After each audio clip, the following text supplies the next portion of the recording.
चलो स्टार्ट करते हैं अब अपन। टॉपिक का नाम है इलेक्ट्रोस्टैटिक्स एंड ग्रेविटेशन। तो बच्चों ये वाला जो टॉपिक है इलेक्ट्रोस्टैटिक्स एंड ग्रेविटेशन, ये आईटी जेई और जेई मेंस दोनों के हिसाब से इंपॉर्टेंट टॉपिक है। 3 क्वेश्चन इसमें ऑन एन एवरेज आते हैं, 2 इलेक्ट्रोस्टैटिक्स से और 1 ग्रेविटेशन से। कभी वो ग्रेविटेशन का रेशियो भी बढ़ा देते हैं। एक बार ऐसा भी हुआ है कि जेई एडवांस में तीनों सवाल जो है उन्होंने ग्रेविटेशन से पूछे, इलेक्ट्रोस्टैटिक्स से नहीं पूछे। लेकिन अधिकतर बार जो है वो 2 क्वेश्चन इलेक्ट्रोस्टैटिक्स से और 1 क्वेश्चन ग्रेविटेशन से ऑन एन एवरेज पूछ रहे होते हैं। इसमें कुछ जरूरी फॉर्मूले हैं जैसे सॉलिड स्फीयर वगैरह, उन पर हमें ज्यादा ध्यान देना होता है। जैसे अगर आप सवाल देखें इलेक्ट्रोस्टैटिक्स के एक्सरसाइज 3 जैसे अपन शीट में लास्ट 10 ईयर के क्वेश्चंस देते हैं, तो उसमें अगर आप क्वेश्चंस देखेंगे तो उसमें आपको मैक्सिमम क्वेश्चन सॉलिड स्फीयर का electric field inside and outside, उसी में चार्ज डेंसिटी का variation that is rho equal to rho naught R, rho equal to rho naught R square, इस तरह वाले क्वेश्चन आपको मिलेंगे। उसके बाद मैक्सिमम सवाल आपको मिलेंगे फ्लक्स के और कंडक्टर के। तो फ्लक्स, कंडक्टर और सॉलिड स्फीयर के कारण जो वेरिएशन है इलेक्ट्रिक फील्ड और पोटेंशियल का इनसाइड एंड आउटसाइड, ये इसके मोस्ट इंपोर्टेंट टॉपिक हैं। और इसी के जस्ट बाद जो हम ग्रेविटेशन चैप्टर पढ़ेंगे उसमें हम अर्थ की ही बात कर रहे होते हैं, तो वहां भी हम सॉलिड स्फीयर की ही बात करेंगे। तो वहां भी सॉलिड स्फीयर इंपॉर्टेंट टॉपिक है। और उसके अलावा एक एक्स्ट्रा इंपॉर्टेंट टॉपिक जो वहां पर है वो है satellite and double star system. तो ये कुछ टॉपिक्स हैं अपने सामने। और अब शुरू करते हैं अपन इलेक्ट्रोस्टैटिक्स को। तो इसमें जो है अपन मैक्सिमम फॉर्मूला रिवाइज कर रहे होंगे, क्योंकि लगभग 24 क्लास का यानी लगभग 36 आवर की क्लास का पार्ट अपन लगभग 50 मिनट में पढ़ेंगे। तो इसमें बहुत सारी बातें कवर करना पॉसिबल नहीं है, तो जो भी जरूरी बातें हैं वो आपके सामने लाई जाएंगी और क्विकली रिवीजन कराया जाएगा। तो देखें, शुरू करते हैं अपन इलेक्ट्रोस्टैटिक्स का। और शुरू में प्रॉपर्टीज ऑफ चार्ज में, प्रॉपर्टीज ऑफ चार्ज में सबसे जरूरी प्रॉपर्टी यह है कि चार्ज इज इनवेरिएंट, यानी चार्ज जो है वो फ्रेम पर डिपेंड नहीं करता है। तो चार्ज को आप चाहे किसी लिफ्ट में ले जाओ, किसी सैटेलाइट में ले जाओ, कहीं भी ले जाओ, अगर 1 कूलाम चार्ज है तो उसको मेजर करेंगे तो वो 1 कूलाम चार्ज ही आ रहा होगा। इस पर एक बार सवाल आया कि मिलिकन ऑयल ड्रॉप एक्सपेरिमेंट से क्यू को मेजर किया गया, अर्थ पर उसकी वैल्यू जो है अगर 1 कूलाम के बराबर है तो मून पर उसकी वैल्यू कितनी आएगी। अब कई लोगों ने जैसे मिलिकन ऑयल ड्रॉप एक्सपेरिमेंट नहीं सुना हो, लेकिन अगर ये पता हो कि चार्ज फ्रेम पर डिपेंड ही नहीं करता है तो आप उसे वहां जाकर भी मेजर करेंगे तो भी वो 1 कूलाम के बराबर ही आ रहा होगा। तो ये कुछ प्रॉपर्टीज हैं। इसके बाद कुलाम्स लॉ के बारे में आपको ध्यान रखना है कि ये पॉइंट चार्ज के लिए ही वैलिड है, यानी 2 पॉइंट चार्ज अगर एक दूसरे से कुछ सेपरेशन पर हो तभी इस फॉर्मूले का हमें यूज करना है। कभी अगर एक्सटेंडेड ऑब्जेक्ट आ जाए तो फिर हम पॉइंट चार्ज एलिमेंट लेकर के आंसर निकालते हैं। कुछ चीजों के तो हम फॉर्मूले बना लेते हैं और कुछ चीजों को हम जो है सीधा ही यूज कर रहे होते हैं। तो जैसे अपन एक सवाल देखें कि एक थिन स्ट्रेट रोड है ये वाली, और इस रोड से कुछ डिस्टेंस ए पर एक चार्ज क्यू रखा हुआ है। अब इस पर अपन सीधे ही Coulomb's law K Q in Q two upon R square नहीं लगा सकते कि भाई सेंटर ऑफ मास ले लिया, सेंटर ऑफ मास की तरह से सेंटर ऑफ चार्ज ले लिया और इससे आंसर निकाल लिया। ऐसा नहीं कर सकते, हमें इसमें एलिमेंट लेकर के आंसर निकालना होगा। तो किस तरह करेंगे बच्चों सवाल, यहाँ क्यू से एक्स डिस्टेंस पर जाकर के डीएक्स विड्थ का एलिमेंट ले लेंगे। तो इस क्यू से एक्स डिस्टेंस पर गए अपन और डीएक्स विड्थ का एलिमेंट लिया। तो इसमें एक बार पेन ले लेता हूं मैं।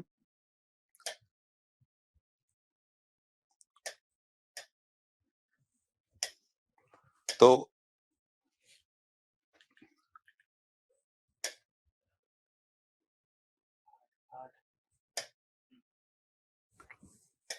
देखो बच्चों, ये जो है यहां से अपन ने एक्स डिस्टेंस पर जाकर के डीएक्स विड्थ का एलिमेंट लिया और इस डीएक्स विड्थ के एलिमेंट पर जो चार्ज आएगा वो कितना है बच्चों, डी क्यू। अब इस डी क्यू के कारण इस पर लगने वाला जो फोर्स है उसका नाम हो गया क्या, डीएफ।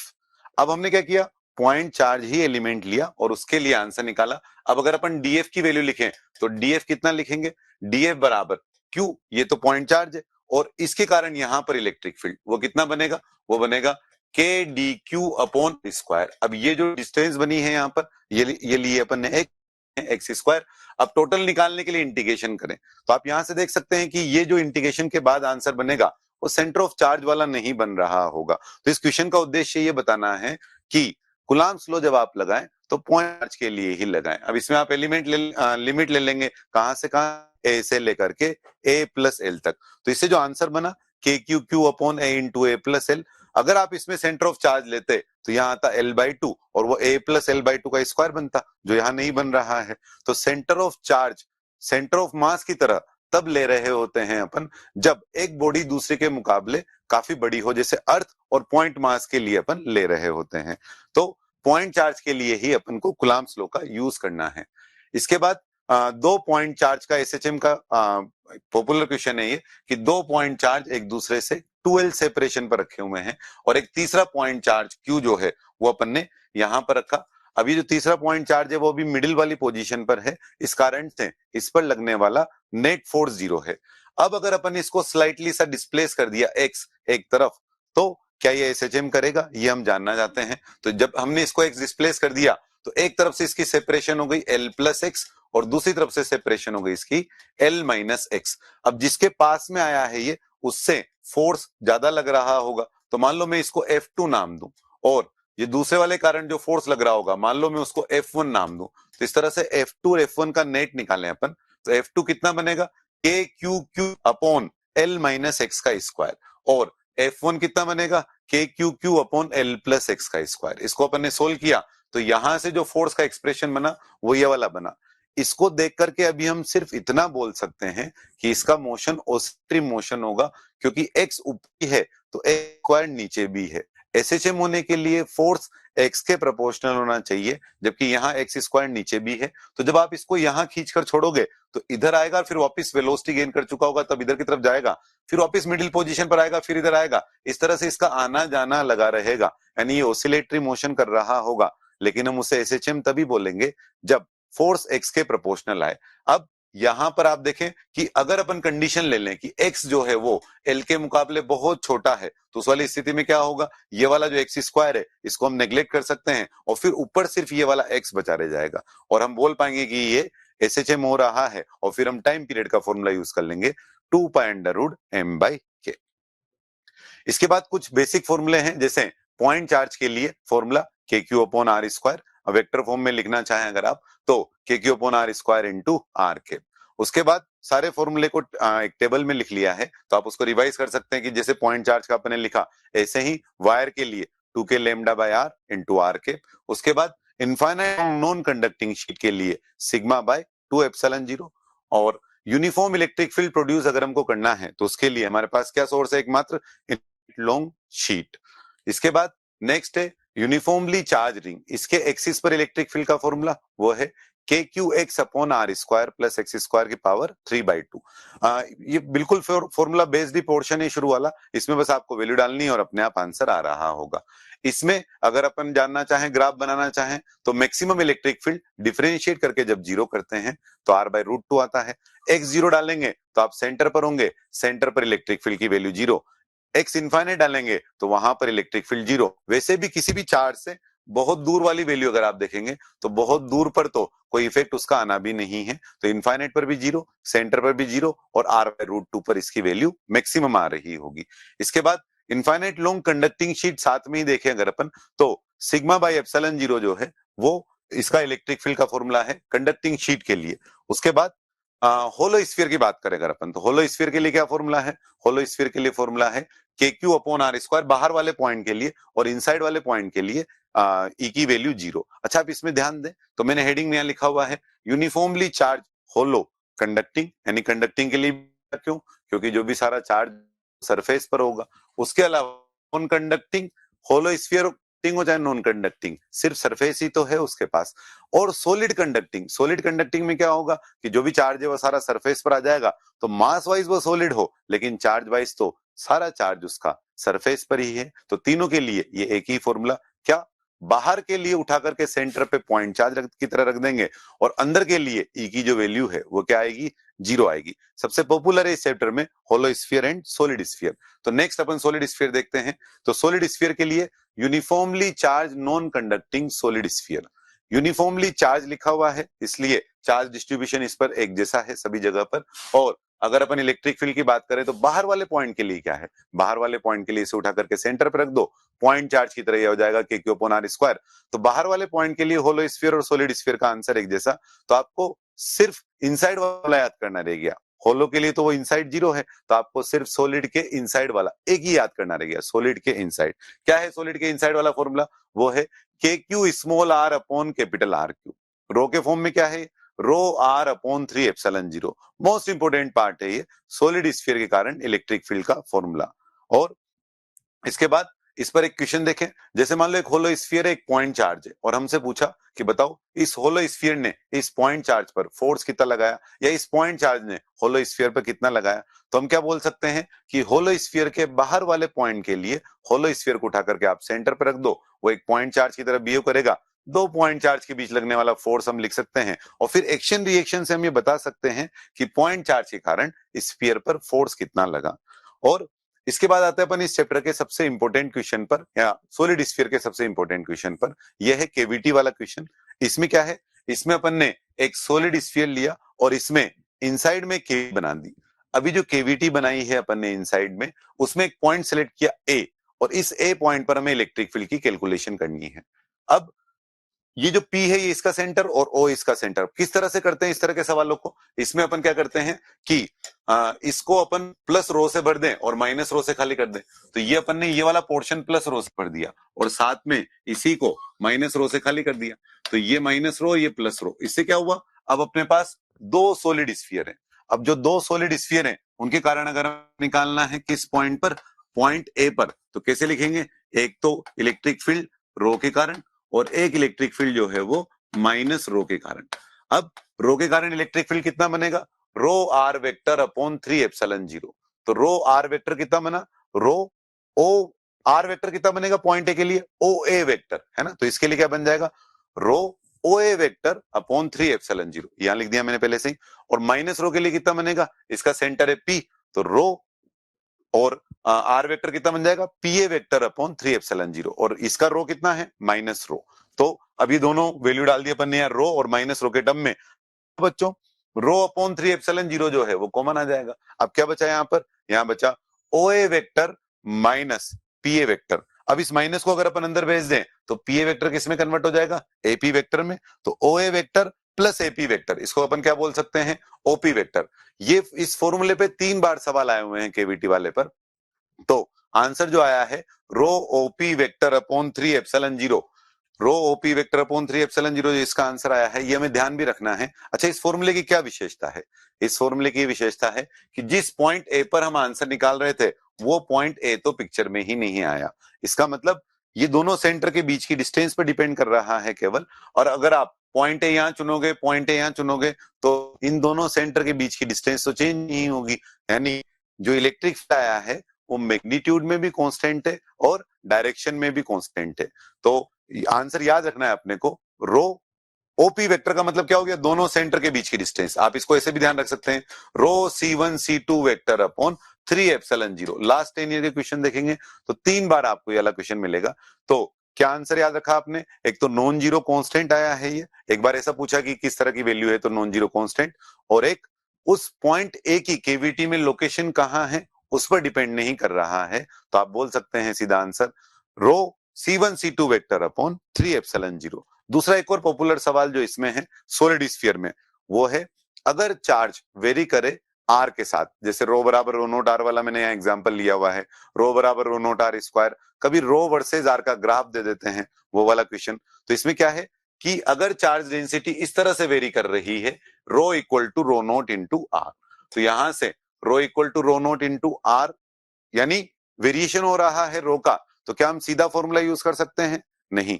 तो हमें क्या करना पड़ेगा, हमें इसको डिराइव करना पड़ेगा। तो जो सॉलिड स्फीयर का डेरिवेशन है वो काम आएगा। तो आप सॉलिड स्फीयर का जो डेरिवेशन है वो जरूर से ध्यान रखें। अब किस तरह से करेंगे इसमें अपन आंसर कैसे निकालेंगे, तो सबसे पहले मान लो अपन इनसाइड वाले पॉइंट पर आंसर निकाल रहे हैं। तो इनसाइड वाले पॉइंट पर आंसर निकाल रहे हैं, नहीं इस वाले पॉइंट पी पर आंसर निकाल रहे हैं। तो हमने एलिमेंट लिया, एलिमेंट क्या ले लिया, होलो स्फीयर। क्यों लिया होलो स्फीयर अपन ने एलिमेंट, क्योंकि सेम आर पर अगर आर सेम रखें, जैसे आर को रखे अपन r/2, कैपिटल R/2, तो रो उस पूरे r/2 पर एक जैसा ही आ रहा होगा। इसलिए अपन ने जो एलिमेंट लिया है वो होलो स्फीयर लिया है। तो इस होलो स्फीयर कारण पी पॉइंट पर हमको इलेक्ट्रिक फील्ड लिखना है। अब एलिमेंट कितने तरह के लेंगे अपन, दो तरह के। दो तरह के एलिमेंट क्यों लेंगे, कुछ एलिमेंट के लिए पी पॉइंट बाहर है और कुछ एलिमेंट ऐसे होंगे जैसे ये वाला एलिमेंट, उसके लिए पॉइंट पी इनसाइड है। अब जिन एलिमेंट के लिए पॉइंट पी इनसाइड है उनके कारण तो वैल्यू 0 आएगी। तो इस कारण से अपन ने दो तरह के एलिमेंट लिए। अब उन दोनों कारण डी लिखें, जो 0 से लेकर स्मॉल आर जहां आंसर निकालना है, और स्मॉल आर से कैपिटल आर तक। इसमें से ये जो सेकंड वाली टर्म है वो 0 हो जाएगी। अब जो फर्स्ट वाली टर्म है उसके लिए पॉइंट पी बाहर है, तो क्या इस होलो स्फीयर को उठा करके हम सेंटर पे रख सकते हैं? तो इसको उठा के अपन ने सेंटर पे रख दिया, तो ये बन गया point charge K D Q upon R square, 0 से लेकर आर तक इंटीग्रेट कर दिया। अब डीक्यू की वैल्यू डालें, क्या बनेगी डीक्यू की वैल्यू? वो है होलो स्फीयर पे चार्ज यानी rho into 4πx² into dx। अब जो भी रो का फंक्शन है वो डाल देंगे यहाँ पर अपन, तो रो का फंक्शन है रो नोट एक्स, तो यहां डाल दिया अपने रो नोट एक्स, और अब एक्स की लिमिट लगा दी, तो इससे अपने को ई का वैल्यू पता लग गया, कहां के लिए? इनसाइड वाले पॉइंट के लिए। अब अगर अपने को आउटसाइड वाले पॉइंट पर आंसर निकालना है तो फिर से एलिमेंट लेंगे, और बाहर वाले पॉइंट पर आंसर निकालना तो इस बार सारे एलिमेंट एक ही तरह के बनेंगे, क्योंकि हर एक एलिमेंट के लिए ये पॉइंट बाहर है। तो इस होलो स्फीयर को उठा करके हमने सेंटर पर रख दिया, और यहां से आर डिस्टेंस पर डी लिखें तो बन गया K D Q upon R square. अभी जो आर स्क्वायर है वो इंटीग्रेशन के बाहर आ जाएगा, यहां बचा रह गया integral D Q. Integral D Q को वापिस अपने लिख दिया rho into 4πx² into dx, रो को लिख दिया रो नोट एक्स, और उसको हमने इंटीग्रेट कर दिया। तो ये दो बहुत पॉपुलर क्वेश्चन है सॉलिड स्फीयर के लिए, इनको आप जरूर से ध्यान से रिवाइज करें। यहां तक हुआ इलेक्ट्रिक फील्ड। अब नेक्स्ट टर्म पर आते हैं अपन, वो है इलेक्ट्रिक पोटेंशियल। इलेक्ट्रिक पोटेंशियल किस तरह से डिफाइंड है? ये इस तरह से डिफाइंड है कि किसी सोर्स चार्ज के कारण, कोई सोर्स चार्ज है मान लो अपने पास, तो सोर्स चार्ज के कारण किसी पॉइंट पी का पोटेंशियल अगर हमें लिखना है तो इनफाइनाइट से उस पॉइंट पी तक यूनिट पॉजिटिव चार्ज को स्लोली लाने में एक्सटर्नल एजेंट द्वारा जो वर्क डन किया गया वो उस पॉइंट पी का पोटेंशियल है। तो एक्सटर्नल एजेंट के टर्म में जब लिखेंगे तो यहां पर स्लोली लिखने का जरूर ध्यान रखना है। एक बार एक सवाल आया जिसमें मल्टीपल चॉइस क्वेश्चन था, जिसमें उन्होंने सारी लाइन लिखी कि एक कूलम्ब चार्ज को इनफाइनाइट से पॉइंट पी तक लाने में जो वर्क डन है वो 1 इंटू वीपी के बराबर होगा, that is Q into VP. तो वो लाइन ट्रू इसलिए नहीं थी कि उन्होंने एक्सटर्नल एजेंट का वर्क डन तो पूछा लेकिन स्लोली वर्ड उसमें यूज नहीं किया। तो आपको ध्यान देना है कि इन टर्म्स ऑफ एक्सटर्नल जब लिखेंगे तब स्लोली यानी डेल्टा के जीरो लिखा होना चाहिए, और नेक्स्ट कंजर्वेटिव फोर्स के टर्म में लिखें तो वहां पर डेल्टा के जीरो की जरूरत नहीं है, क्योंकि हम स्लोली लाएं चाहे फास्टली लाएं कंजर्वेटिव फोर्स का वर्क डन तो वैसा का वैसा ही रहता है, तो यहां पर डेल्टा के जीरो की रिक्वायरमेंट नहीं है। अब यहां से क्यू को उधर की तरफ भेजें अगर आप, तो कभी अगर आपसे पूछा जाए work done by external agent from infinite to P, तो वहां पर क्या लिखेंगे आप? क्यू इंटू वीपी के बराबर। ये अपन ने पोटेंशियल की डेफिनेशन देखी। अब हमारे सामने जो क्वेश्चन आएंगे उन्हें हम कैसे करेंगे? तो पोटेंशियल के सवाल जो हैं कुछ फॉर्मूले याद कर लेंगे पहले अपन, जैसे पॉइंट चार्ज रिंग वगैरह। अब खूब सारे पॉइंट चार्ज आए तो फिर हम उसको इंटीग्रेट नहीं करेंगे, सीधा ही फॉर्मूला यूज करेंगे v1 plus v2 plus v3। मान लो कोई रोड आ गई अपने सामने की, एक रोड है, उसके कारण पॉइंट ए पर पोटेंशियल बता रहे हैं, तो फिर उसमें हम क्या करेंगे? ये खूब सारे पॉइंट चार्ज का कलेक्शन है, तो इसमें एक पॉइंट चार्ज के कारण अपन यहाँ पर पोटेंशियल लिखेंगे। जैसे मान लो ये रोड है, इसका चार्ज q और लेंथ l है, तो इस पर चार्ज बना dx, तो इसी कारण अगर अपन dv लिखें तो कितना बन जाएगा? k dq upon x। अब k dq अपॉन x में dq की वैल्यू क्या लिखोगे? ये हो जाएगा q by l into dx, और टोटल मिलाकर इंटीग्रेट कर देंगे। तो हर बार हमें e डॉट dr से आंसर नहीं निकालना है, कभी हमें इंटीग्रल dv से आसान पड़ेगा तो उससे भी हम आंसर निकाल सकते हैं। और ये बड़ी ही इंपॉर्टेंट प्रॉपर्टी है जो आपको ध्यान रखनी है कि in the direction of electric field potential decreases. कई बार हम मैग्नीट्यूड पहले निकाल लेते हैं और साइन अलग से डिसाइड करते हैं, तो ये लाइन वहां पर बहुत काम आती है अपने। इसके बाद फिर से पोटेंशियल के कुछ फॉर्मूले हैं जो क्विकली रिवाइज कर सकते हैं अपन यहाँ पे। पॉइंट चार्ज का आप सबको पता है के क्यू बाई आर।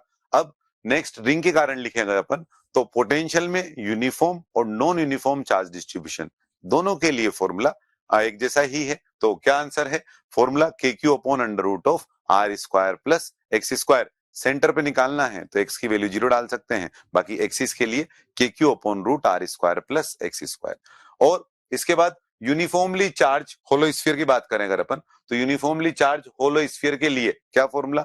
बाहर वाले पॉइंट के लिए उठा के सेंटर पे रख दो, और अंदर वाले पॉइंट का ध्यान रखना है आपको। अंदर वाले पॉइंट का क्या आंसर बनेगा? अंदर वाले पॉइंट का आंसर जो है, अंदर वही पोटेंशियल होता है जो होलो स्फीयर के सरफेस पर होता है। ऐसा क्यों? होलो स्फीयर में अगर हमें अंदर वाले पॉइंट का पोटेंशियल लिखना है तो अंदर वाले पॉइंट पर इलेक्ट्रिक फील्ड की वैल्यू क्या है? 0। अब इनफाइनाइट से सरफेस तक जब आ रहे होंगे तब तो हमें इलेक्ट्रिक फील्ड के अगेंस्ट वर्क डन करना पड़ेगा, लेकिन एक बार जब हम सरफेस पर आ गए तो उसके बाद जब हम अंदर जा रहे होंगे तो इलेक्ट्रिक फील्ड ही नहीं है, तो कोई अगेंस्ट में वर्क डन ही नहीं करना पड़ेगा। तो जो सरफेस का पोटेंशियल वही अंदर के किसी भी पॉइंट का पोटेंशियल। तो क्या याद रखोगे? होलो स्फीयर के अंदर वही पोटेंशियल होता है जो उसकी सरफेस पर होता है, यानी कितना? के क्यू बाय आर। इसके बाद सबसे important part, that is solid sphere. तो सॉलिड स्फीयर के लिए बात करें अगर अपन, तो सॉलिड स्फीयर के लिए पोटेंशियल का फॉर्मूला बाहर वाला आपको याद रहता ही है, क्योंकि बाहर वाले पॉइंट के लिए उठाकर सेंटर पे रख दिया, लेकिन इनसाइड वाले पॉइंट का ध्यान रखना है आपको। क्या है इनसाइड वाले पॉइंट का फॉर्मूला? यह है KQ/2R³ 3R² माइनस R²। ये सबसे इंपॉर्टेंट फॉर्मूला है इस चैप्टर के लिए, इससे काफी ज्यादा सवाल जो है वो पूछे जाते हैं। रो के टर्म में आपको ध्यान रखने की जरूरत नहीं है, जरूरत पड़ने पर हम कन्वर्ट कर लेंगे इसको, लेकिन क्यू के टर्म में जरूर से याद रखें KQ/2R³ 3R² minus small R²। अब अगर अपने को सरफेस पर आंसर निकालना है तो सरफेस पर R=R डालेंगे तो KQ/R आ जाएगा, इसलिए अपन ने इक्वालिटी यहां पर भी लगाई है। और अगर अपन ने इक्वालिटी दोनों जगह लगाई है, अगर अपन ग्रेटर देन वाले पॉइंट की बात करें तो वहां भी इक्वालिटी, और लेस देन वाले पॉइंट की बात करें तो वहां भी इक्वालिटी, क्योंकि R=R डालने पर दोनों जगह एक जैसा ही वैल्यू आएगा। सॉलिड स्फीयर कारण मैक्सिमम पोटेंशियल कहां का होगा? वो सेंटर का होगा। सेंटर का क्यों? क्योंकि सॉलिड स्फीयर कारण जो इलेक्ट्रिक फील्ड है वो रेडियली आउटवर्ड है, यहां भी ऐसे बाहर की तरफ, यहां भी ऐसे बाहर की तरफ, तो इनफाइनाइट से सरफेस तक आने में भी वर्क डन करना पड़ेगा और सरफेस से सेंटर तक भी आने में वर्क डन करना पड़ेगा। तो पॉजिटिव चार्ज है अगर, तो सॉलिड स्फीयर कारण मैक्सिमम पोटेंशियल सेंटर का आया, और वो कितना आया? वो है 3/2 KQ/R। सरफेस के मुकाबले कितना गुना है ये 3/2 टाइम्स है ना। इसके बाद इनफाइनाइटली लाइन चार्ज के लिए पोटेंशियल हम डिफाइन नहीं करते हैं, पोटेंशियल डिफरेंस डिफाइन करते हैं, तो वो भी आगे आ जाएगा अपने पास फॉर्मूला। पोटेंशियल क्यों नहीं डिफाइन करते हैं अपन इनफाइनाइट चार्ज के लिए? अगर आप E.dr से आंसर निकालें तो 2k λ/r से वैल्यू लिखे अगर आप, तो 2k λ/r इंटू dr। अब यहां पर जब आप r की लिमिट डालोगे तो इनफाइनाइट से किसी पॉइंट P पर आओगे, तो इनफाइनाइट से यहाँ r तक की लिमिट लगाएंगे तो लोगरिथमिक ऑफ इनफाइनाइट बनेगा जो डिफाइंड नहीं है, इसलिए अपन ने इनफाइनाइट लॉन्ग शीट और इनफाइनाइट लॉन्ग वायर के लिए किसी पॉइंट का पोटेंशियल नहीं डिफाइन किया, पोटेंशियल डिफरेंस डिफाइन किया। इसके बाद इनफाइनाइट लॉन्ग कंडक्टिंग शीट के लिए भी हमने देख लिया कि हमने पोटेंशियल डिफरेंस डिफाइन कर रखा है। और कैसे निकालेंगे अपन पोटेंशियल डिफरेंस?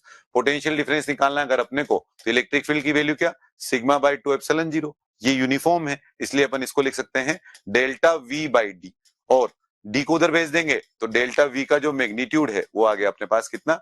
σ/2ε0 into d। यह है अपने पास मैग्नीट्यूड। अब अगर आपको साइन भी डिफाइन करना है तो साइन कैसे डिफाइन करेंगे? इसके कारण इलेक्ट्रिक फील्ड की डायरेक्शन है ये वाली। अब ये है पॉइंट ए और ये है पॉइंट बी। मान लो आपको आंसर निकालना है VB माइनस VA, तो in the direction of potential decreases, तो ए और बी में से किसका पोटेंशियल ज्यादा होगा? ए का पोटेंशियल ज्यादा होगा। क्यों? क्योंकि in the direction of electric field potential decreases, तो VA माइनस VB कैसी क्वांटिटी आएगी? पॉजिटिव, तो इसके आगे प्लस लगा देंगे। और VB माइनस VA कैसी क्वांटिटी आएगी? नेगेटिव, तो इसके आगे माइनस लगा देंगे। अब इसके बाद नेक्स्ट टर्म है इक्वी पोटेंशियल सरफेस। नाम से ही है इक्वी पोटेंशियल, यानी ऐसी सरफेस जिसके हर पॉइंट का पोटेंशियल सेम हो। तीन चीजों के लिए अपने कोर्स में डिफाइंड है। पॉइंट चार्ज, पॉइंट चार्ज के लिए इक्वी पोटेंशियल सरफेस क्या बनेगी? स्फेरिकल। क्यों? क्योंकि पॉइंट चार्ज के कारण सेम डिस्टेंस पर जो पोटेंशियल आएगा वो सेम आ रहा होगा।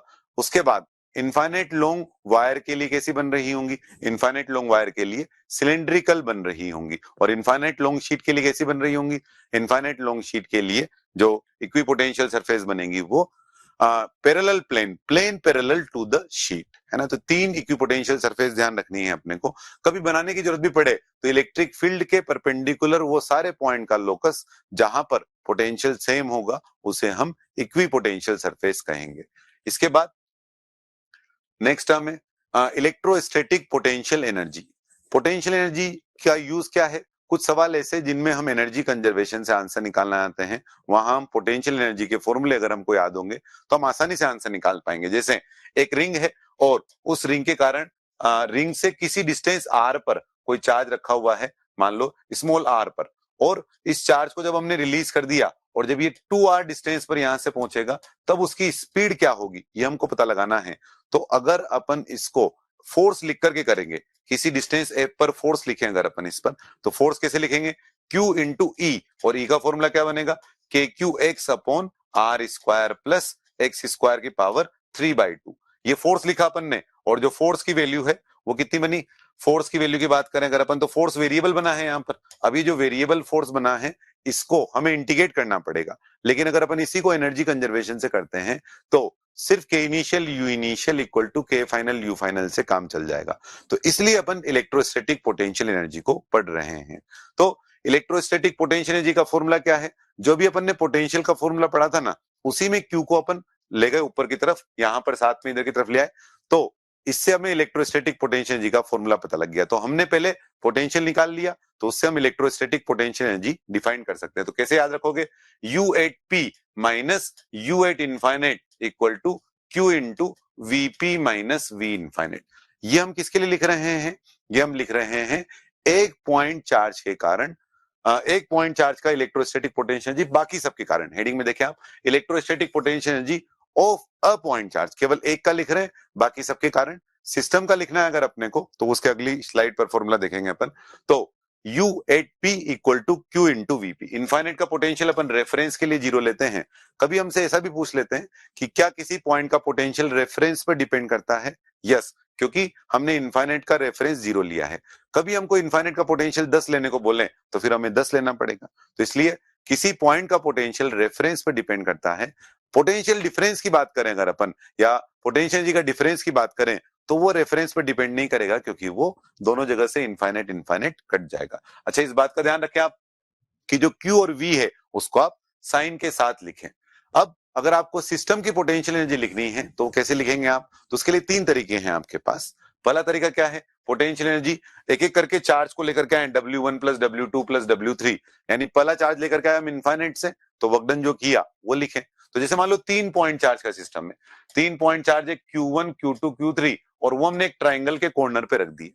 अब अगर हमको इसके इलेक्ट्रोस्टैटिक पोटेंशियल एनर्जी निकालनी है, तो पहले हम इनफाइनाइट से पहला चार्ज लेकर के आए Q1, तो कितना वर्कडन करना पड़ेगा? 0, क्योंकि अभी अगेंस्ट में कोई नहीं है।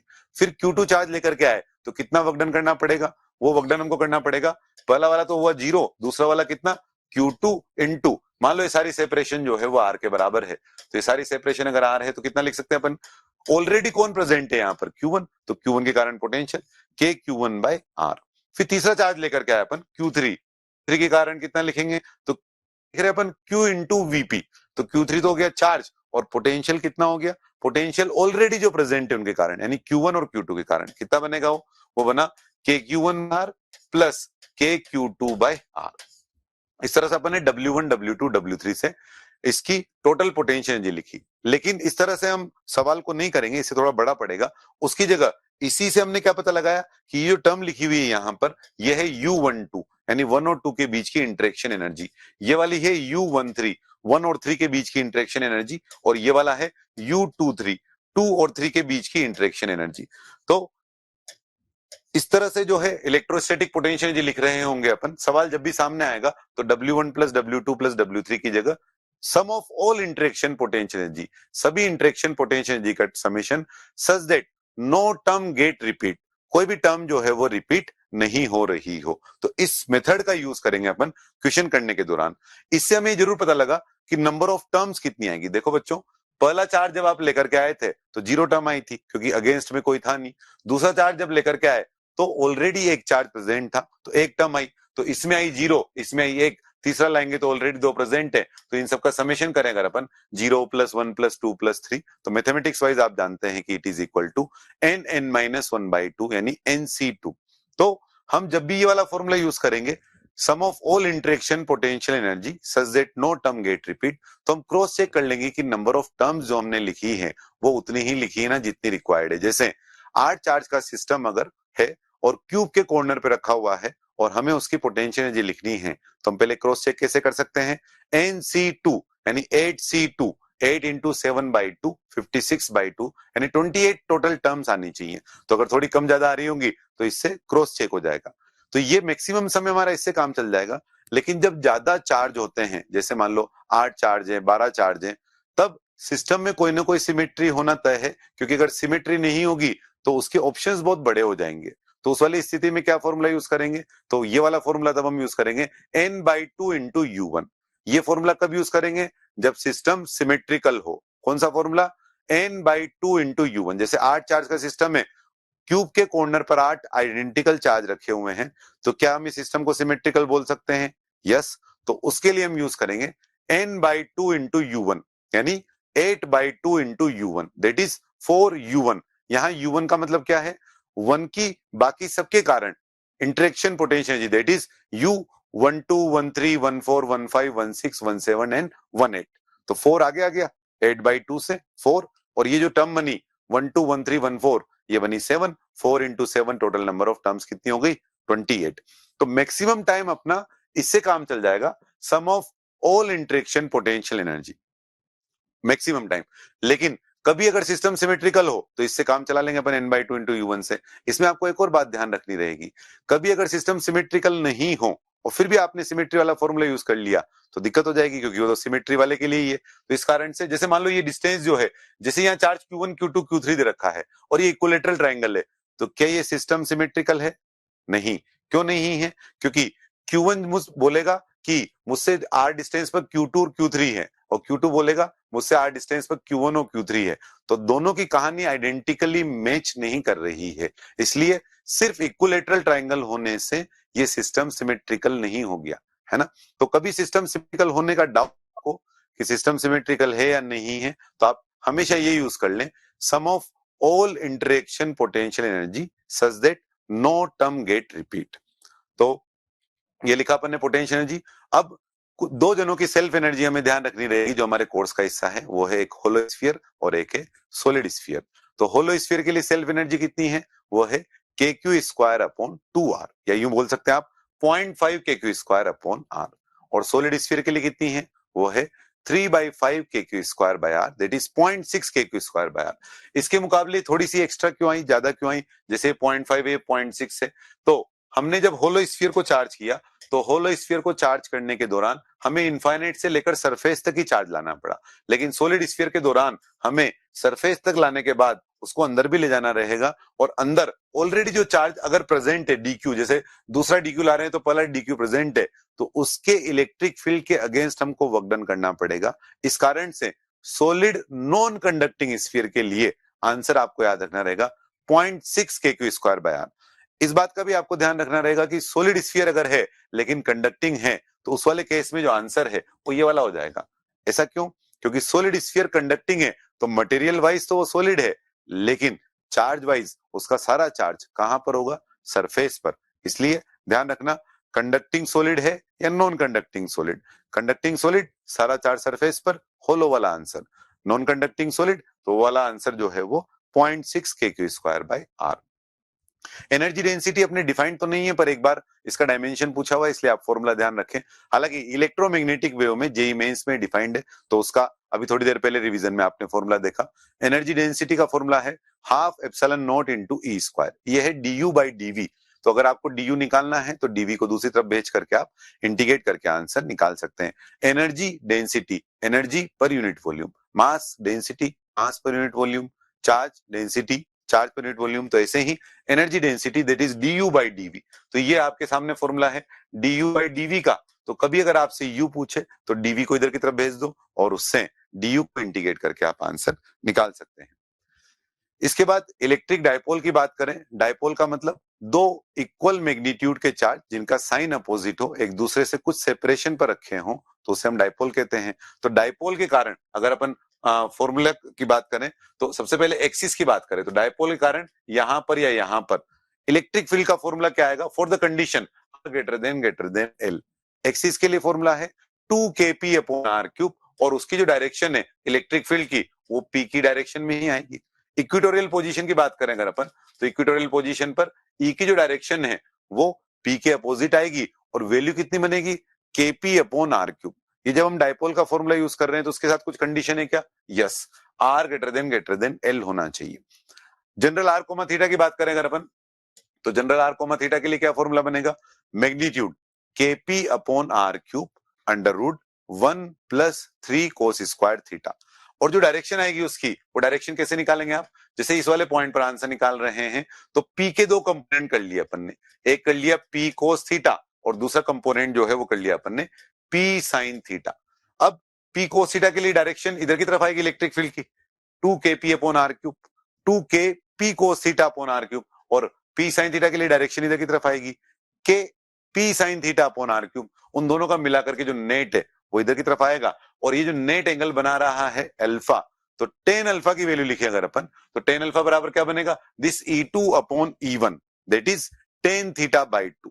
और ये एंगल थीटा है और है, तो P का E नेट के साथ एंगल कितना बनेगा? ये थीटा, और ये वाला अल्फा, तो एंगल कितना हो गया, थीटा प्लस अल्फा।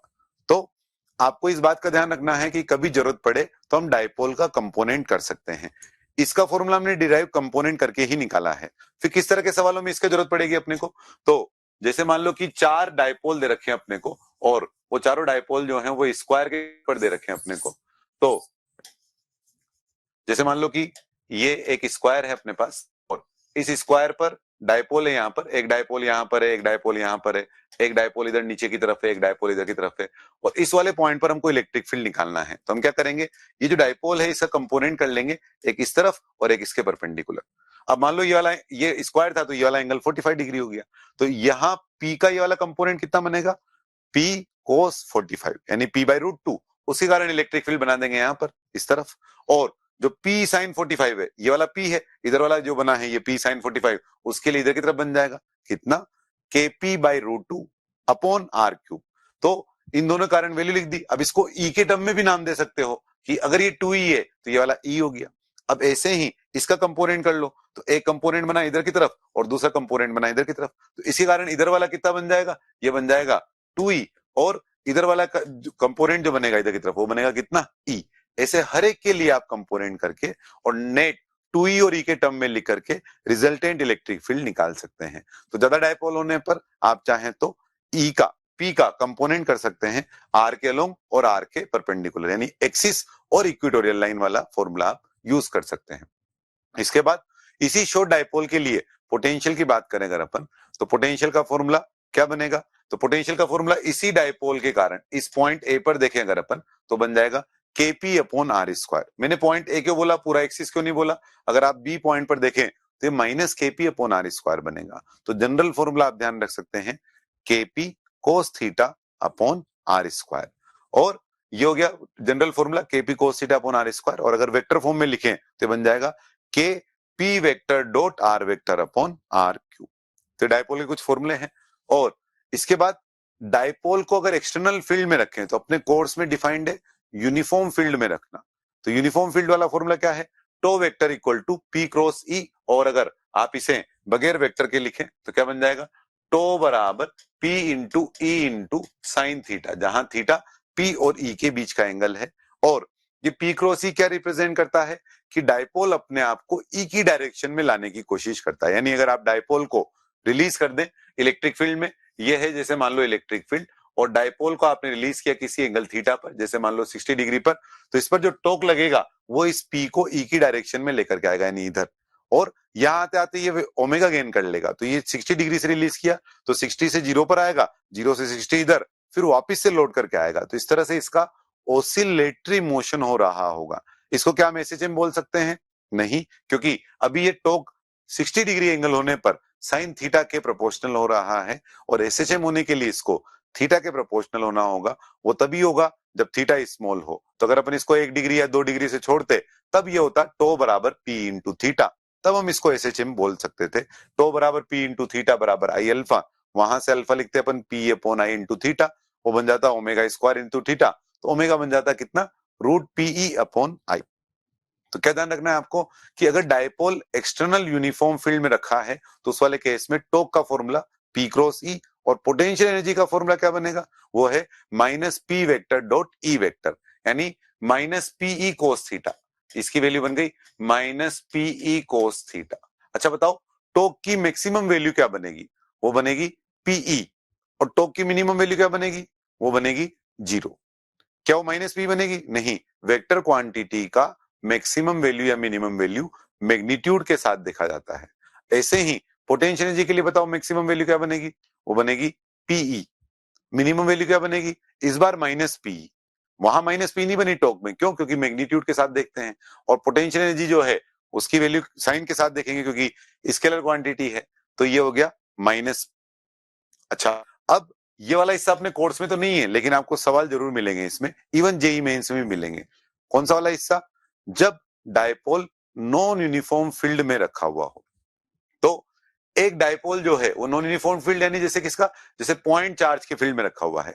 एक पॉइंट चार्ज यहां पर है, यहां से R सेपरेशन पर एक डायपोल P रखा हुआ है, और इस पॉइंट चार्ज के कारण इस डायपोल पर लगने वाला फोर्स हमको पता लगाना है।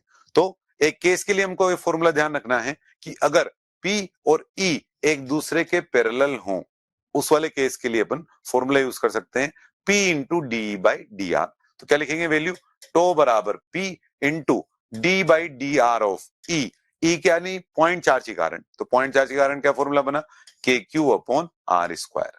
तो ये बन गया अपने पास टो फोर्स की वैल्यू, तो ये बन गया अपने पास फोर्स की वैल्यू F बराबर P into D by D R. अच्छा टॉर्क कितना बनेगा इसमें, तो टॉर्क की वैल्यू तो जीरो हो जाएगी, क्यों, क्योंकि दोनों फोर्स जो हैं वो दोनों फोर्स डायपोल के सेंटर से ही पास हो रहे होंगे। तो P D by D x वाला जो फॉर्मूला है उसके लिए क्या कंडीशन है कि P और E एक दूसरे के पैरेलल होने चाहिए, तब वाले केस के लिए हमने इसको डिराइव किया हुआ है। और नॉन यूनिफॉर्म फील्ड है तो ये वाला फॉर्मूला आया, यूनिफॉर्म में भी अगर आप ये वाला यूज कर लेंगे तो वहां D by D x zero हो जाएगा, तो फोर्स की जो वैल्यू है वो ऑटोमेटिकली जीरो आ जाएगी। ये थे डायपोल की कुछ फॉर्मूले। अब इसके बाद आते हैं अपन इलेक्ट्रिक लाइन ऑफ फोर्स पर। फ्लक्स की शुरुआत है ये। तो इलेक्ट्रिक लाइन ऑफ फोर्स हमने कैसे डिफाइन किया हुआ है कि इलेक्ट्रिक लाइन ऑफ फोर्स का यूज क्या है कि किसी भी इलेक्ट्रिक लाइन ऑफ फोर्स के किसी पॉइंट पर अगर अपन टेंजेंट खींचें, तो टेंजेंट खींचने पर क्या होगा, टेंजेंट खींचे अगर अपन इस पर, तो ये जो टेंजेंट खींची है अपन ने, ये इस पॉइंट पर इलेक्ट्रिक फील्ड की डायरेक्शन को रिप्रेजेंट करेगा। ये है ELOF का डायरेक्शन वाला पार्ट, क्या कि ELOF के किसी पॉइंट पर खींची गई टेंजेंट उस पॉइंट पर इलेक्ट्रिक फील्ड की डायरेक्शन को रिप्रेजेंट करेगा। इसके बाद कुछ और प्रॉपर्टीज है, जैसे पॉइंट चार्ज की इलेक्ट्रिक लाइन ऑफ फोर्स कैसी होंगी, तो अगर आइसोलेटेड पॉइंट पॉजिटिव चार्ज है तो चार्ज से शुरू होंगी इनफाइनाइट पर खत्म होंगी, आइसोलेटेड पॉइंट नेगेटिव चार्ज है तो इनफाइनाइट से शुरू करके इस पॉइंट पर खत्म होंगी। उसके अलावा दो पॉइंट चार्ज है अगर, तो इसको हम बना भी सकते हैं, लेकिन अभी तो आपको ध्यान रखना है कि किस तरह की बन रही है। तो प्लस से लाइनें निकल रही होती हैं और माइनस पर जाकर के एंड हो रही होती हैं, तो प्लस से लाइनें निकालनी है अपने को और माइनस पर आकर के हमको उसको एंड करना है। तो यहाँ प्लस से लाइनें निकली इसे और ये माइनस पर आकर के एंड हुई, इस तरह से ये प्लस क्यू माइनस क्यू, और दोनों अगर प्लस प्लस हैं तो उस वाली स्थिति में क्या होगा, इस प्लस के कारण भी रिपल्शन और इसी कारण भी रिपल्शन, तो जो लाइन सीधे जाती ना वो थोड़ी उधर की तरफ बेंड हो जाएगी। तो अवे, इससे अवे बीच में हमने जो लाइन खींची है ये वाली, इस लाइन पर यहां पर इलेक्ट्रिक फील्ड कितना आएगा बीचों बीच वाले पॉइंट पर, जीरो, और यहां पर किधर की तरफ आएगा, सीधा ऊपर की तरफ। इसका मतलब ये लाइन काटकर इधर की तरफ नहीं जा सकती, इसलिए अपन ने लाइन इस तरह से बनाई है ताकि जो है ये इस पर टेंजेंट बने। यहां से जो लाइन बनाई है ये बीच वाली लाइन जो है वो क्या बनेगी, एसिम्पटोट, यानी टेंजेंट एट इंफिनिटी। ये कुछ लाइन ऑफ फोर्स थी। अब कुछ प्रॉपर्टी और है, जैसे दो लाइन ऑफ फोर्स कभी भी एक दूसरे को कट नहीं कर सकती, क्योंकि हमने जो electric field line of force की डायरेक्शन दिखा रहे हैं वो रिजल्टेंट इलेक्ट्रिक फील्ड की दिखा रहे हैं। अब अगर वो कट कर गई तो फिर क्या होगा, कट करने की स्थिति में यहां पर अगर अपन खींचे तो जो टेंजेंट है वो दो टेंजेंट, एक इधर की तरफ और एक इधर की तरफ, लेकिन एक पॉइंट पर रिजल्टेंट इलेक्ट्रिक फील्ड तो एक ही डायरेक्शन में आएगा, यानी या तो ये रेड वाला आ रहा होगा या ग्रीन वाला आ रहा होगा। इसका मतलब दो लाइन ऑफ फोर्स कभी भी एक दूसरे को इंटरसेक्ट नहीं कर रही होंगी। उसके बाद इलेक्ट्रिक लाइन ऑफ फोर्स जो है वो कभी भी क्लोज लूप नहीं बनाती स्टैटिक चार्ज की। चार्ज अगर रेस्ट पर है और उसकी लाइन ऑफ बनाए तो क्लोज लूप नहीं बनाती। क्यों नहीं बनाती, क्योंकि अगर क्लोज लूप बना दिया तो उस क्लोज लूप में अगर अपन एक जगह से दूसरी जगह पर जा रहे हैं, मान लो कि electric line of force close loop बना दिया है, अब अगर अपन क्या करें, इसी लाइन ऑफ फोर्स के अलोंग अलोंग एक पूरा राउंड काटें अगर अपन, तो हर वक्त फोर्स की डायरेक्शन टेंजेंशियल, हर वक्त डिस्प्लेसमेंट की डायरेक्शन टेंजेंशियल, तो इसका मतलब हर वक्त डीडब्ल्यू जुड़ता जाएगा और एक राउंड में टोटल मिलाकर के वर्क डन जीरो ही नहीं होगा। जबकि कंजर्वेटिव फोर्स का वर्क डन सिर्फ इनिशियल पॉइंट और फाइनल पॉइंट पर डिपेंड करता है। अगर अपन उसी इनिशियल पॉइंट से लोड करके उसी फाइनल पॉइंट पर आए तो वर्क डन की जो वैल्यू है वो जीरो आनी चाहिए, जबकि इस वाले केस में नहीं आ रही। इसका मतलब स्टैटिक चार्ज की लाइन ऑफ फोर्स कभी भी क्लोज लूप नहीं बनाती। अगर चार्ज एक्सेलरेटेड होगा, जैसे अपन ईएमआई में आपने देखा, तो वहां पर जो है ईएमआई वाले केस में टाइम वेरिंग मैग्नेटिक फील्ड से जो इंड्यूस इलेक्ट्रिक फील्ड आया, वहां जरूर लाइन ऑफ फोर्स जो है वो क्लोज लूप बना सकती है, लेकिन वो नॉन कंजर्वेटिव फील्ड होता है। उसके बाद इलेक्ट्रिक फील्ड का आपने बात कर लिया कि डायरेक्शन कैसे रिप्रेजेंट करेंगे, टेंजेंट बना करके। अब मैग्नीट्यूड कैसे रिप्रेजेंट करेंगे, तो मैग्नीट्यूड कैसे रिप्रेजेंट करते हैं, the number of lines per unit area, number of line per unit area field के मैग्नीट्यूड को रिप्रेजेंट कर रहा होता है, number of line per unit area. उसके बाद जो नंबर ऑफ लाइन हम बना रहे होते हैं वो चार्ज के प्रोपोर्शनल में बनानी है अपने को। चार्ज के प्रोपोर्शनल में बनाने का मतलब क्या है, जैसे यहाँ पर चार्ज है 3Q और यहाँ पर चार्ज है मान लो -Q, तो 3Q से अगर आपने 6 लाइन निकाली तो उन 6 में से यहाँ पर 2 ही आकर एंड होंगी, बची हुई जो लाइनें हैं, जितनी भी जो लाइन बची, कितनी, मान लो 6 निकाल रहे हो, 2 एंड कर दिया आपने, तो बची हुई जो 4 लाइनें हैं वो इनफाइनाइट की तरफ जा रही होंगी। तो क्या कहना जा रहे हैं अपन कि नंबर ऑफ लाइंस जो है वो चार्ज के मैग्नीट्यूड के प्रोपोर्शनल होता है। और नेक्स्ट प्रॉपर्टी कंडक्टर वाली ही अपन ने यहाँ लिख दी है, ऑलरेडी आप कंडक्टर पढ़ चुके हैं तो ये प्रॉपर्टी समझ जाएंगे क्या, कि इलेक्ट्रिक लाइन ऑफ फोर्स कभी भी कंडक्टर के अंदर एंटर नहीं करता, क्योंकि कंडक्टर के अंदर रिजल्टेंट इलेक्ट्रिक फील्ड 0 होता है। और कंडक्टर की सरफेस पर जो इलेक्ट्रिक लाइन ऑफ फोर्स बनाएंगे अगर आप कंडक्टर की सरफेस पर, तो किस तरह की बन रही होंगी लाइन ऑफ फोर्स, सरफेस के परपेंडिकुलर, सरफेस के परपेंडिकुलर। तो ये कुछ प्रॉपर्टी है ELOF वाली। नेक्स्ट हम की बात करते हैं अपन फ्लक्स। तो फ्लक्स किस तरह से डिफाइन करते हैं अपन, तो फ्लक्स के लिए अगर कोई छोटा सा एरिया है मान लो ये, और E और DS के बीच का जो है एंगल कुछ थीटा या फाई है मान लो, तो ये एंगल अगर थीटा है तो फ्लक्स है E into DA into cos theta, D phi बराबर E vector dot DA vector. E अगर कांस्टेंट है तो इंटीग्रेशन के बाहर आ जाएगा और ये बन जाएगा E vector dot A vector. और अगर E वेरिएबल है तो उस स्थिति में क्या करना पड़ेगा अपने को, हमें उस तरह का डीए वाला एलिमेंट लेना पड़ेगा जहां पर हम ई की वैल्यू को सेम ले सकें और फिर हमें उसे इंटीग्रेट करना रहेगा। तो फ्लक्स का मतलब क्या होता है, number of line crossing the surface, surface को क्रॉस करके जाने वाली लाइनों की संख्या। जैसे एक बहुत पॉपुलर सवाल है कि एक स्क्वायर है और उस स्क्वायर के कॉर्नर पर एक पॉइंट चार्ज जो है वो रखा हुआ है मान लो यहाँ पर, तो इस पॉइंट चार्ज के कारण इस पॉइंट चार्ज की कितनी लाइनें इसको क्रॉस कर रही हैं, तो 0 लाइनें क्रॉस कर रही हैं क्योंकि इसके अलोंग जा रही हैं, बाहर से जा रही हैं, लेकिन इसको पार करके नहीं जा रही हैं। मान लो इस चार्ज को हल्का सा ऊपर रखूं मैं, एक स्क्वायर के कॉर्नर से हल्का सा ऊपर, तब इसको पार करके जा रही होंगी। तो इलेक्ट्रिक फ्लक्स का मतलब क्या है, number of line crossing the surface, surface को क्रॉस करके जाने वाली लाइनों की संख्या। अब एक बहुत ही पॉपुलर सवाल है कि एक रिंग या डिस्क जो है उसके एक्सिस पर अगर कोई चार्ज रखा हुआ है तो उसके कारण फ्लक्स कितना होगा।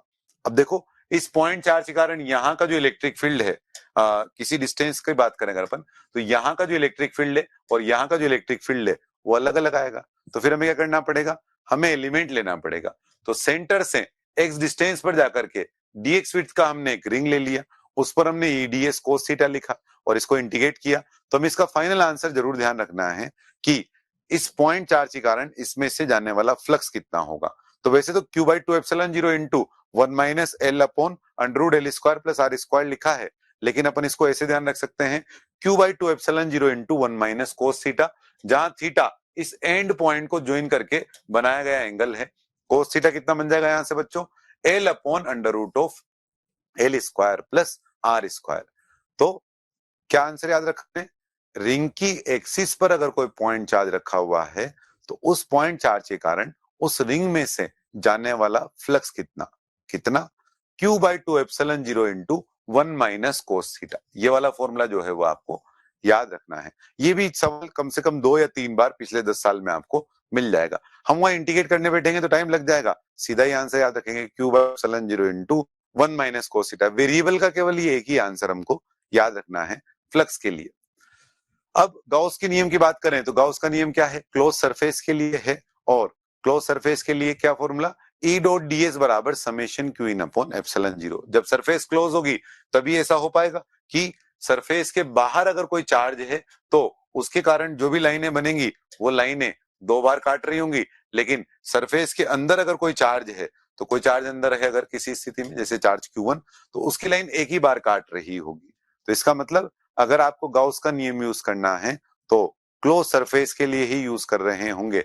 अच्छा, ये जो इलेक्ट्रिक फील्ड है वो कहाँ का है, तो इस ई का नाम जरूर ध्यान रखना कि electric field is point on GS, Gaussian surface का, गाउसियन सरफेस पर किसी पॉइंट का इलेक्ट्रिक फील्ड है। ये अंदर के या बाहर के किसी पॉइंट का नहीं है ना। सबसे जरूरी लाइन है इसकी कि ये ई कहाँ का है, E at a point on GS, Gaussian surface पर किसी पॉइंट। इसलिए अगर अपने को इस तरीके से ई की वैल्यू निकालनी है किसी पॉइंट पर तो उस पॉइंट को शामिल करते हुए हाँ गाउसियन सरफेस बनाएंगे। इलेक्ट्रिक फील्ड गाउसियन सरफेस में फ्लक्स तो केवल अंदर वाले चार्ज पर डिपेंड करता है, लेकिन इलेक्ट्रिक फील्ड अंदर और बाहर दो चार्ज पे डिपेंड करता है, ये जरूर ध्यान रखें आप। और इस दौरान हमने क्या है, आउटवर्ड डायरेक्शन को पॉजिटिव लिया है, क्योंकि वाली डायरेक्शन में ही हम एरिया वेक्टर की डायरेक्शन लेते हैं, तो आउटगोइंग फ्लक्स को हम पॉजिटिव लेंगे और इनकमिंग फ्लक्स को हम नेगेटिव लेंगे। एक ये लास्ट प्रॉपर्टी इसमें नीचे ये और है कि कभी अगर फ्लक्स जीरो हो, कभी अगर फ्लक्स जीरो यानी समेशन क्यू इन जीरो हो, तो क्या इसका अर्थ E इक्वल टू जीरो होगा? तो मान लो एक अपन ने लिया क्यूब और इस क्यूब के अंदर अपन ने रख दिया एक डायपोल, तो इस डायपोल के कारण देखो, सबसे पहले तो बताओ डायपोल के लिए समेशन क्यू इन कितना? Zero. Summation Q in zero तो फ्लक्स कितना? जीरो। लेकिन यहां पर इलेक्ट्रिक फील्ड जीरो आएगा क्या? नहीं, 2kp अपॉन आर क्यूब, यहां पर kp अपॉन आर क्यूब। तो क्या जाना अपन ने यहां से कि अगर एक्स वाई जेड का प्रोडक्ट जीरो है, तो इसका मतलब ये नहीं है कि एक्स की वैल्यू जो है वो जीरो है। ऐसे ही समेशन क्यू इन अगर जीरो है, तो ई डीएस कोस थीटा में से जरूरी नहीं है कि ई ही जीरो हो सकता है इंटीग्रल डीएस कोस थीटा जो है वो जीरो बन रहा हो। तो आखिरी प्रॉपर्टी इसमें क्या है कि फाई जीरो होने का मतलब ये नहीं है कि गाउसियन सरफेस के हर पॉइंट पर ई जीरो होगा, लेकिन इसका नेक्स्ट आप देखें कि अगर हर पॉइंट पर ई की वैल्यू जीरो है, तो फिर उस वाली स्थिति में फाई की वैल्यू तो जीरो आएगी। यहां से आप देख सकते हैं कि एक्स वाई जेड का प्रोडक्ट को निकालना है और एक्स की वैल्यू ही दो है और वाई और जेड कुछ फाइनाइट नंबर हैं, तो फिर एक्स वाई जेड का प्रोडक्ट जो है वो तो ऑटोमेटिकली जीरो ही आ रहा होगा।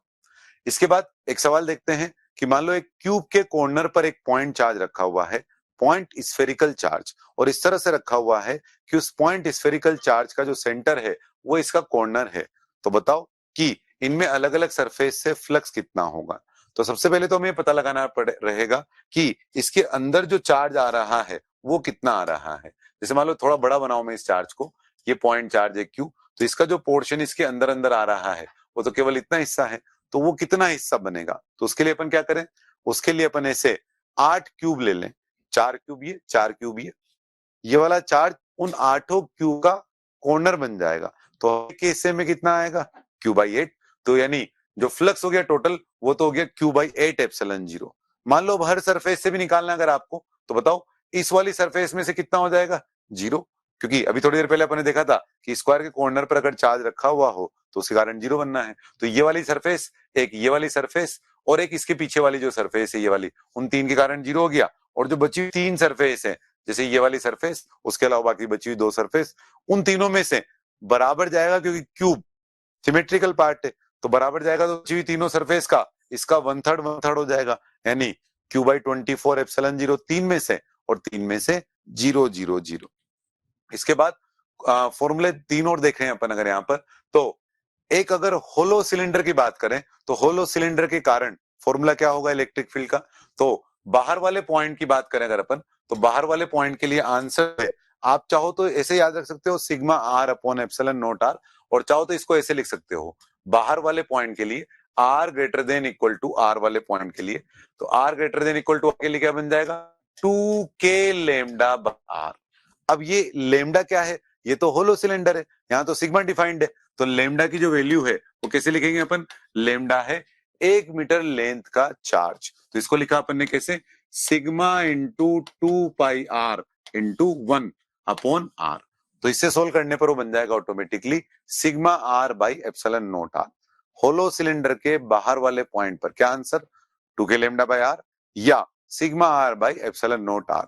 अगर आप 2k लेमडा बाई आर याद रखते हैं तो लेमडा की जो वैल्यू है वो आप कैसे लिखेंगे? Sigma into 2 pi R into 1 से। अच्छा, होलो सिलेंडर के इनसाइड क्या आंसर बनेगा? होलो सिलेंडर के इनसाइड वैल्यू जीरो। तो ये अपन ने होलो सिलेंडर का आंसर देखा। होलो सिलेंडर का ग्राफ भी बना दिया यहाँ पर नीचे कि पहले तो वैल्यू जो है वो जीरो है, तो पहले शुरू में वैल्यू जो है वो अपन ने जीरो दिखा दी यहाँ पर ऐसे, और फिर बाद में ई इनवर्सली 1 बाई आर से sigma R by epsilon naught R वाले फॉर्मूले से। सॉलिड सिलेंडर के लिए क्या आंसर है? Again 2k lambda by are, बाहर लिखो चाहे अंदर वाली पोजीशन के लिए लिखो 2k लेमडा बाई आर, बस लेमडा लिखना सीखना है अपने को। तो लेमडा कैसे लिखेंगे अपन? तो सॉलिड सिलेंडर के लिए लिखना है अपने को, और सॉलिड सिलेंडर के लिए 1 मीटर लेंथ का चार्ज लिखना है अपने को। तो 1 मीटर लेंथ का चार्ज कितना हो जाएगा इस पोर्शन का? वो हो जाएगा लेमडा रो के टर्म में लिख रहे हैं तो लेमडा की वैल्यू लिख रहे हैं, तो लेमडा कितना बनेगा, rho into pi R square into 1। ये बना अपने पास 1 मीटर लेंथ का चार्ज। तो मैं यहां ये कहना चाहता हूं कि हमें होलो सिलेंडर और सॉलिड सिलेंडर के लिए नया फॉर्मूला याद रखने की जरूरत नहीं है। होलो सिलेंडर के इनसाइड 0, आउटसाइड के लिए 2k लेमडा बाय आर, जहां लेमडा है sigma into 2 pi R into 1। Solid cylinder के आउटसाइड रो के टर्म में लिखोगे तो पहले तो 2k लेमडा बाय आर, अब लेमडा की वैल्यू लिखो, क्या है लेमडा, 1 मीटर लेंथ का charge, that is rho into volume pi R square into 1, तो 2k लेमडा बाय आर। अच्छा, इनसाइड के लिए, क्या इनसाइड के लिए भी 2k lambda by R, yes inside के लिए भी 2k लेमडा बाय आर, लेकिन लेमडा कितने पोर्शन का, जिस पॉइंट पर आंसर निकाल रहे हैं, मान लो कि अपन जो है इस बार ये पूरा सॉलिड सिलेंडर है ऐसे इस तरह से, और हम आंसर जो निकालना चाह रहे हैं इस वाले केस में वो इस वाले पॉइंट पर निकालना चाह रहे हैं, तो सिर्फ यही वाले सिलेंडर आएंगे पिक्चर में, क्योंकि जो बाहर वाले सिलेंडर होंगे उनके लिए तो अंदर इलेक्ट्रिक फील्ड 0 होगा, तो सिर्फ इतने ही पोर्शन का 1 मीटर लेंथ का चार्ज लिखना है। तो इतने पोर्शन का 1 मीटर लेंथ का चार्ज कितना हो जाएगा, वो हो जाएगा rho charge density, charge per unit volume into volume, that is pi R square into 1। अब देखो बच्चों, आर से आर ऊपर नीचे से कट गया तो ये आ गया आर के प्रोपोर्शनल। तो हमें नया फॉर्मूला नहीं याद रखना पड़ा, 2k लेमडा बाय आर से हमने काम चला लिया इनसाइड और आउटसाइड दोनों के लिए। ग्राफ कैसा बन जाएगा, पहले स्ट्रेट लाइन क्योंकि प्रोपोर्शनल टू आर है इनसाइड के लिए, और फिर इनवर्सली प्रोपोर्शनल टू आर क्योंकि फिर आर के इनवर्सली प्रोपोर्शनल है। इसके बाद इस सबसे इंपॉर्टेंट पार्ट पे आते हैं अपन, that is conductor and its properties. तो ये कुछ प्रॉपर्टीज यहाँ पर लिखी हुई हैं, मैं क्विकली रिवाइज कराता हूँ। सबसे पहला क्या, कि resultant electric field inside the conductor is always 0। Conductor के अंदर रिजल्टेंट इलेक्ट्रिक फील्ड जो है वो हमेशा 0 रहेगा। कंडक्टर के अंदर हमेशा रिजल्टेंट इलेक्ट्रिक फील्ड क्यों 0 रहेगा, मान लो किसी कारण से अगर कंडक्टर के अंदर इलेक्ट्रिक फील्ड भी है तो इसमें खूब सारे फ्री इलेक्ट्रॉन हैं जो अपोजिट डायरेक्शन में चल के इसको हमेशा 0 बना देंगे। तो क्या है first property, resultant electric field inside the conductor is always 0। अच्छा, जो हम ये प्रॉपर्टीज पढ़ रहे हैं वो किस कंडीशन के लिए पढ़ रहे हैं, फॉर इलेक्ट्रोस्टैटिक कंडीशन ओनली, यानी जब चार्ज रेस्ट पर आ चुका तब के लिए। तो यहाँ ऊपर कंडीशन भी लिखा हुआ है, फॉर इलेक्ट्रोस्टैटिक कंडीशन, जब चार्ज मोशन में है, चल रहा है, उस दौरान के लिए ये प्रॉपर्टीज नहीं है। जैसे करंट में बैटरी ने जो इलेक्ट्रिक फील्ड दिया उस दौरान चार्ज लगातार चल रहा है, तो वहां के लिए ये प्रॉपर्टी नहीं है। जब चार्ज रेस्ट पर आ चुका तब के बाद ये प्रॉपर्टी बन रही होगी। तो पहली property, resultant electric field inside the conductor is always 0 in electrostatic condition, जो ऊपर कंडीशन लिखी हुई ऑलरेडी।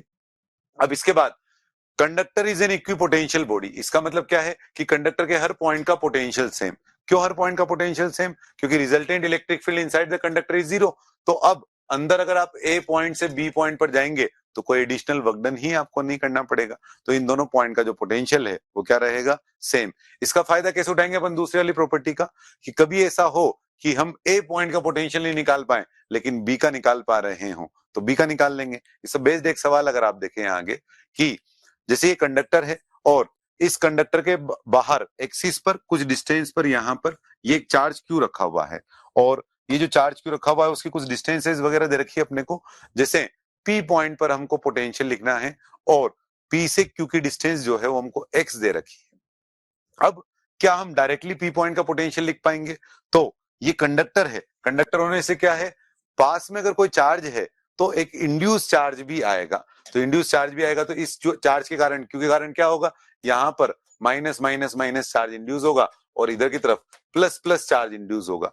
तो अगर अपन इस पॉइंट पी का पोटेंशियल लिखें तो इस माइनस और प्लस दोनों कारण हमको पोटेंशियल लिखना रहेगा।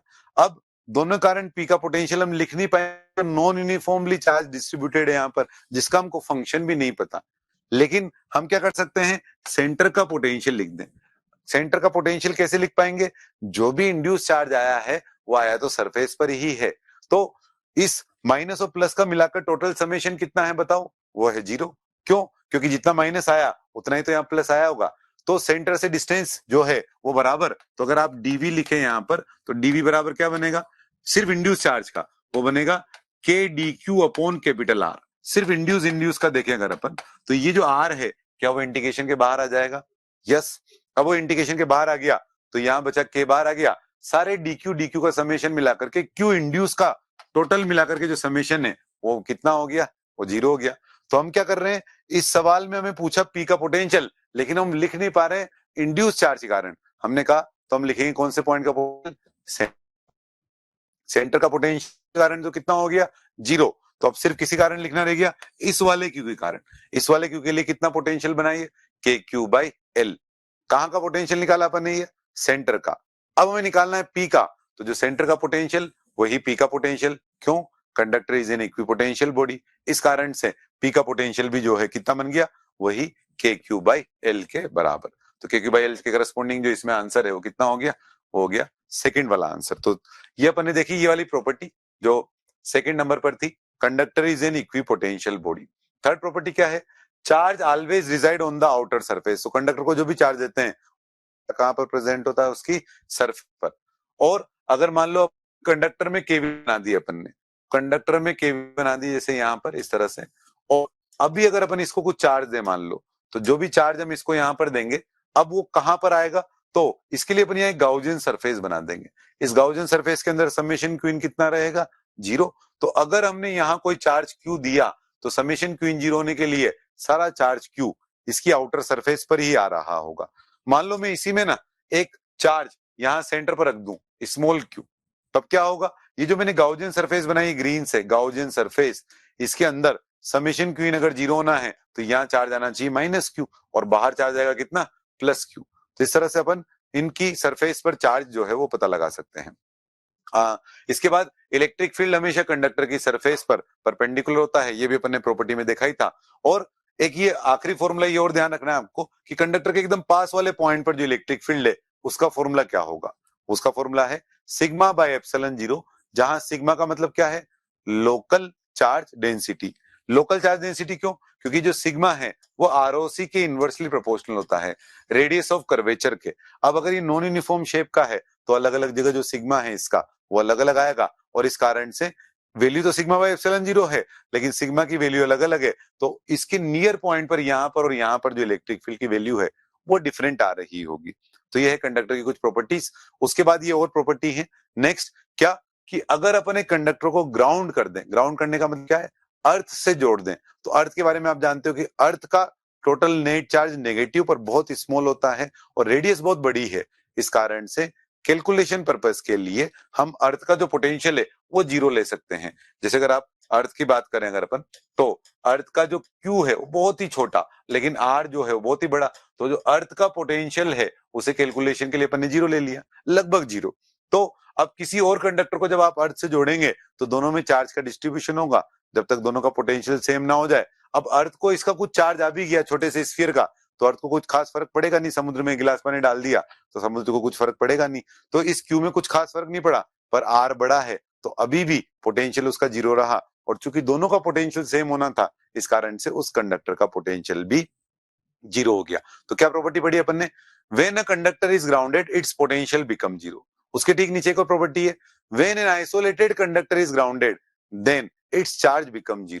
आइसोलेटेड कंडक्टर होगा तो क्या होगा, आइसोलेटेड कंडक्टर होने की स्थिति में जब आइसोलेटेड यानी अकेला, अकेला तो सिर्फ ये वाला फॉर्मूला रह गया। अब के और आर तो 0 नहीं है तो 0 होने के लिए क्या बचा, क्यू, तो उसका चार्ज 0 हो जाएगा। लेकिन अगर वो आइसोलेटेड नहीं है तो आइसोलेटेड नहीं होने की स्थिति में क्या होगा, आइसोलेटेड नहीं यानी पास में अगर कोई दूसरा चार्ज है तो फिर उस वाली स्थिति में उसका चार्ज जीना जरूरी नहीं है। कि ये एक स्फीयर है, अब हमने क्या किया, इसके पास में एक चार्ज लेकर के आ गए यहां पर एक पॉइंट चार्ज क्यू।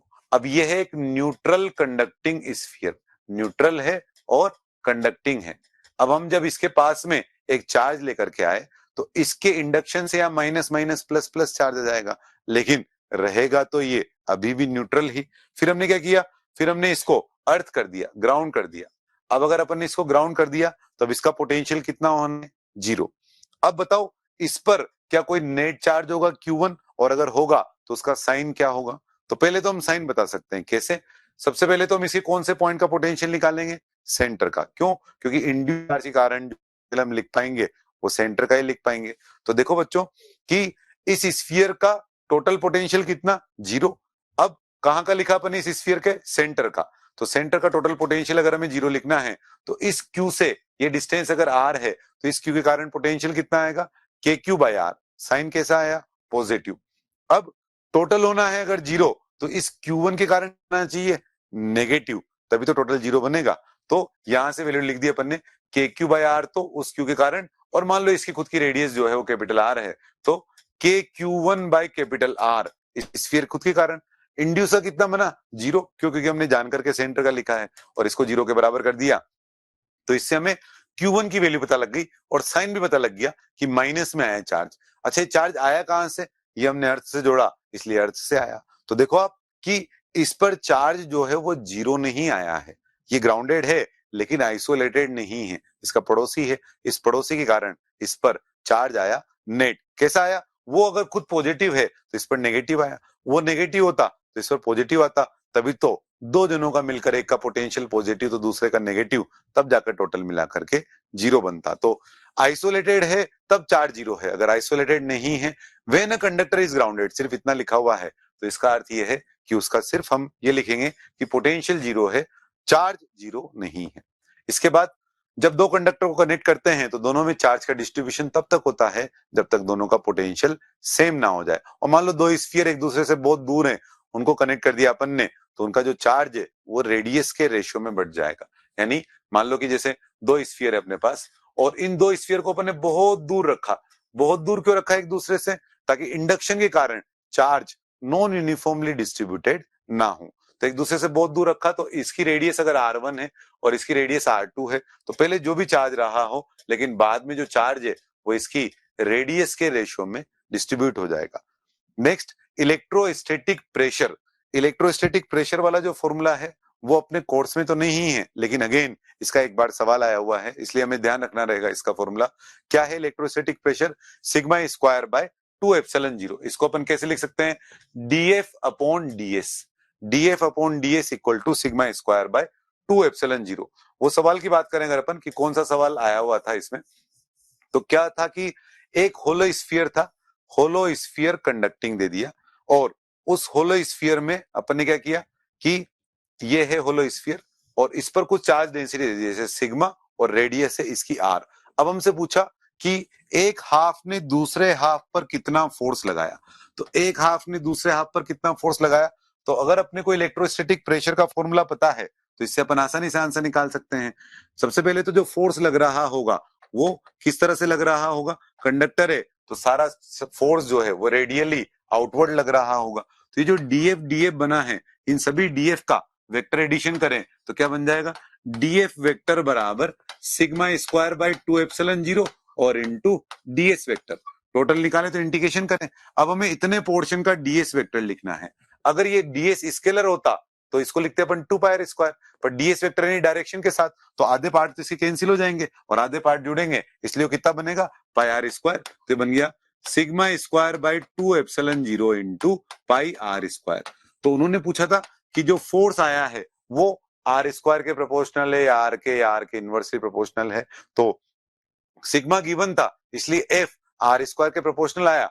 मान लो क्यू गिवन होता तो सिग्मा को लिखते अपन Q/4 पाई r स्क्वायर और एक r की पावर 4 नीचे आती, तो उस वाले केस में ये आर स्क्वायर के इनवर्सली प्रोपोर्शनल बनता अगर Q दिया होता। अभी सिग्मा दिया था तो ये आर स्क्वायर के डायरेक्टली प्रोपोर्शनल बना। तो ये थी प्रॉपर्टीज कुछ कंडक्टर की। और इसके बाद जैसे ग्राउंड वाला सवाल देखे अपन कि दो स्फीयर है मान लो और हमें बोल दिया कि अगर अपन ने इसकी इनर शेल को ग्राउंड कर दिया तो इनर शेल को ग्राउंड करने वाली स्थिति में अब इस पर नया नेट चार्ज क्या होगा, तो पहले इस पे कुछ माइनस क्यू चार्ज था, अब अगर अपन इसको ग्राउंड कर दिया तो मान लो इस पर कुछ चार्ज आ गया नया x। अब हम क्या करेंगे, इसका पोटेंशियल जीरो के बराबर कर देंगे। इसका चार्ज क्यों बदला, क्योंकि हमने इसको अर्थ से जोड़ दिया, तो इसका पोटेंशियल कितना बना, kx/r खुद के कारण, और इस वाले कारण कितना बनेगा, k3q/2r, जीरो के बराबर कर दिया, उससे हमें x की वैल्यू पता लग गई। तो जिसको हमने ग्राउंड किया है उसका पोटेंशियल हम कितना कर देंगे, जीरो। अब इनफाइनाइट लॉन्ग कंडक्टिंग शीट के फॉर्मूले की बात करें अगर अपन, तो अपन ऑलरेडी जानते हैं नॉन कंडक्टिंग कारण था सिग्मा बाय 2 एप्सिलॉन 0, कंडक्टिंग कारण कितना, सिग्मा बाय एप्सिलॉन 0। सिग्मा के टर्म में अलग अलग है लेकिन क्यू के टर्म में दोनों का फॉर्मूला सेम है, क्या, Q/2a एप्सिलॉन 0। तो मान लो दो कंडक्टिंग शीट हमको दे रखी है, इस पर चार्ज कुछ Q है और इस वाले पर चार्ज जो है वो है 2Q। अब अगर हमें हर एक सरफेस पर चार्ज पता लगाना है तो कैसे पता लगाएंगे?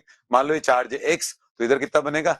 q माइनस एक्स, सामने कितना आएगा? Minus x. ये अपन प्रूव करते हैं गाउजियन सरफेस से कि इनफाइनाइट लॉन्ग कंडक्टिंग शीट में आमने सामने वाला जो चार्ज है वो इक्वल एंड अपोजिट आएगा। और यहाँ क्या लिख देंगे? 2q plus x. अब क्या करेंगे? यहाँ कोई एक पॉइंट लिया, वहां पर इलेक्ट्रिक फील्ड की वैल्यू 0 करेंगे तो ये x और माइनस एक्स तो कैंसिल हो जाएगा, और इसी कारण बना q minus x upon 2 epsilon 0, और इसी कारण बना 2q plus x upon 2 epsilon 0। 2 epsilon 0 तो कैंसिल हो गया दोनों तरफ से, ये इधर आ गया 2x बराबर माइनस क्यू, तो x की वैल्यू कितनी आ गई अपने पास? Minus Q by 2। तो यहाँ डाल दिया अपन ने माइनस क्यू बाई 2। इस तरह से हर एक सरफेस का चार्ज हमको पता लग गया।